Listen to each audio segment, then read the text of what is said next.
Midshipman John Michael I. Pickett, reciting Rule 38. Exemption.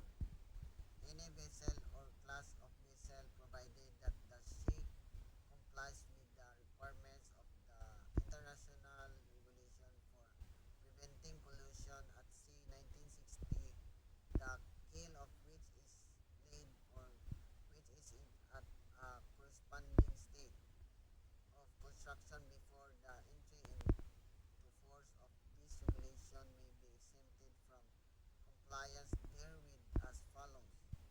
A. The installation of lights with range prescribed in Rule 22 until 4 years after the date of entry into force of these regulations.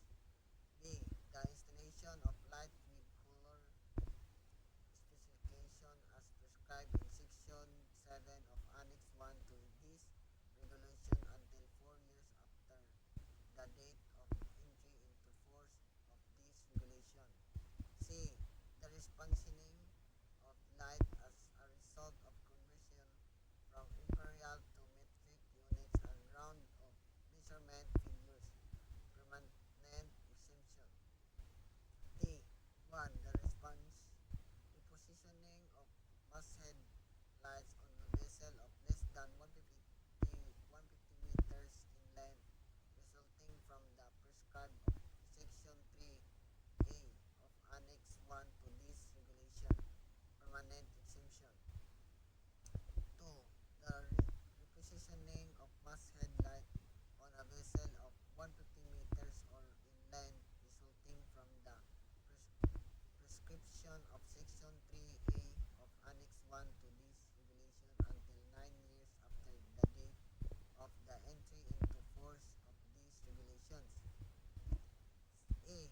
The repositioning of masthead lights resulting from the prescription of Section 2B of Annex 1 to this regulation until 9 years after the date of entry into the force of this regulation. F. The repositioning of sidelights resulting from the prescription of Section 2G and 3B of Annex 1 to this regulation until 9 years after the date of entry into the force of this regulation. G. The requirements of 4 sound signal appliances prescribed in Annex 3 to this regulation until the 9 years after the date of entry into force of these regulations. H. The repositioning of all-round lights resulting from the prescription of Section 9B of Annex 1 to these regulations. Permanent exemption. That's all, sir. Thank you.